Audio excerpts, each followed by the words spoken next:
नमस्कार। आज हम कोई बोरिंग फिजिक्स का लेसन नहीं पढ़ने वाले। नहीं, बल्कि हम एक बहुत ही पावरफुल लैंग्वेज सीखने वाले हैं। एक ऐसी जुबान जो हमें हमारे आसपास की दुनिया को समझने में मदद करती है। ये वो भाषा है जो हमें बताती है कि चीजें आखिर चलती कैसे हैं। हाँ, मुझे पता है, ये सवाल थोड़ा अजीब लग रहा होगा, है ना, कि भाई एक गिरते हुए सेब और रोज सुबह के ट्रैफिक में क्या कॉमन हो सकता है। लेकिन यकीन मानिए, इसका जवाब हमारे चारों ओर की मोशन में छिपे कुछ यूनिवर्सल प्रिंसिपल्स को सामने लाता है। तो चलिए साथ मिलकर इस पहेली को सुलझाते हैं। तो चलिए एकदम बेसिक से शुरू करते हैं। मोशन का सबसे पहला सबसे फंडामेंटल सवाल कि कोई चीज कहाँ है, हम उसकी पोजीशन को डिस्क्राइब कैसे करते हैं। ठीक है, तो एक बहुत ही सिंपल सी सिचुएशन इमेजिन करते हैं जो हम सब रोज करते हैं। मान लीजिए कोई एक जगह खड़ा है और वहां से 10 मीटर चलकर एक पेड़ तक जाता है। अब वो पेड़ तक पहुंच गया और फिर वो मुड़ता है और ठीक 10 मीटर वापस चलकर उसी जगह आ जाता है जहां से उसने शुरू किया था। सिंपल है ना। तो सवाल ये है कि कुल मिलाकर कितना चला गया। अब ये सुनने में तो बहुत आसान लगता है ना? पर यहीं पर फिजिक्स का जादू शुरू होता है, क्योंकि इसके एक नहीं बल्कि दो अलग अलग जवाब हैं। और ये रहे वो दो जवाब। देखिए, अगर हम पूछें कि कुल दूरी कितनी तय की, तो जवाब है 20 मीटर। 10 मीटर जाने का, 10 मीटर आने का, सीधा हिसाब। लेकिन अगर हम पूछें कि विस्थापन यानी डिस्प्लेसमेंट कितना हुआ, तो जवाब है 0, शून्य। क्यों? क्योंकि वो घूम फिरकर वहीं आ गए जहां से चले थे। तो पॉइंट ये है कि डिस्प्लेसमेंट को इस बात से कोई मतलब नहीं है कि आप कौन से रास्ते से गए, कितना घूमे। नहीं, वो तो बस स्टार्टिंग पॉइंट और एंडिंग पॉइंट के बीच की सीधी लाइन है, बस। और यही बात फिजिक्स को इतना पावरफुल बनाती है।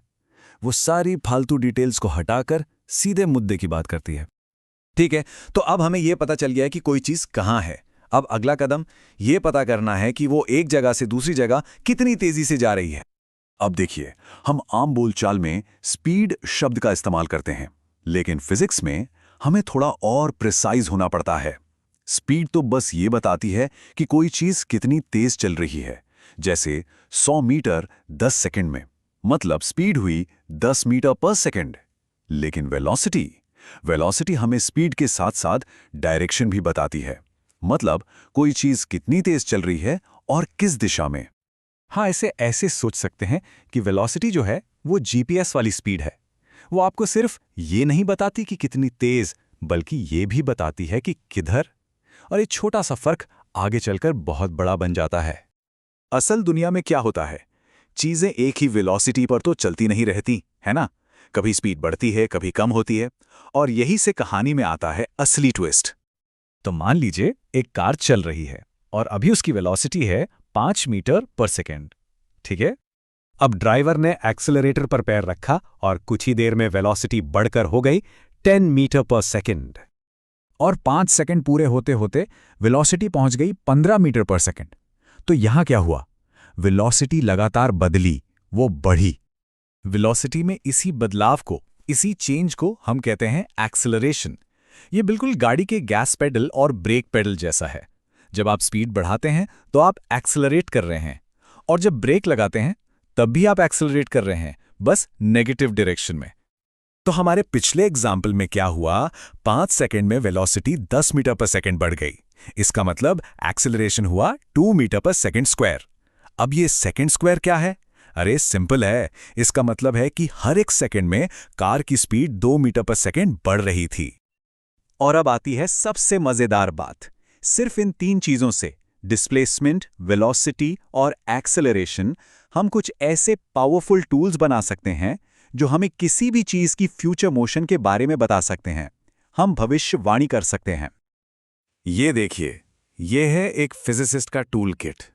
अब इन्हें देखकर घबराना नहीं है, ये मुश्किल मैथ इक्वेशंस नहीं हैं। ये 3 अलग अलग टूल्स हैं। हर टूल एक अलग सवाल का जवाब देता है। जैसे पहला वाला आपको बताता है कि आखिर में वेलोसिटी क्या होगी। दूसरा बताता है कि कोई चीज कितनी दूर तक जाएगी। और तीसरा, वो तब काम आता है जब हमें टाइम का पता ना हो। है ना कमाल? तो चलिए अब इन सारे कॉन्सेप्ट्स को एक साथ इस्तेमाल करते हैं और मोशन के सबसे क्लासिक, सबसे यूनिवर्सल एग्जाम्पल को समझते हैं। फ्री फॉल, यानी ग्रेविटी के असर में गिरती हुई कोई चीज। हमारी पृथ्वी के पास जब भी कोई चीज सिर्फ ग्रेविटी के असर में गिरती है तो वो एक कांस्टेंट एक्सेलरेशन महसूस करती है, चाहे वो पंख हो या एक भारी पत्थर, अगर हम हवा को भूल जाएं तो। इस एक्सेलरेशन को हम कहते हैं g, और इसकी वैल्यू होती है लगभग 9.8 मीटर पर सेकेंड स्क्वायर। ये एक मैजिक नंबर जैसा है। और यहीं पर कुदरत की खूबसूरती सामने आती है। महान वैज्ञानिक गैलीलियो ने यह पता लगाया कि चीजों के गिरने में भी एक बहुत ही खूबसूरत, एक प्रिडिक्टेबल पैटर्न छुपा हुआ है। और ये पैटर्न है क्या? ये चार्ट देखिए कितना शानदार है। अगर कोई चीज पहले सेकंड में 1 यूनिट गिरती है तो दूसरे सेकंड में वो 3 यूनिट्स गिरेगी और तीसरे सेकंड में 5 यूनिट्स। ये 1:3:5 का रेशियो, एक सिंपल सा नियम जो पूरे ब्रह्मांड पर लागू होता है। कमाल है। तो आज हमने जो भी सीखा उसका निचोड़ क्या है? यही कि फिजिक्स की ये भाषा सिर्फ दुनिया को डिस्क्राइब नहीं करती, बल्कि उसके फ्यूचर को प्रिडिक्ट भी करती है। डिस्टेंस, वेलोसिटी, एक्सेलरेशन, ये सिर्फ शब्द नहीं है, ये वो टूल्स हैं जिनसे हम समझ सकते हैं कि आगे क्या होने वाला है। तो इस सवाल का जवाब अब हम सब जानते हैं।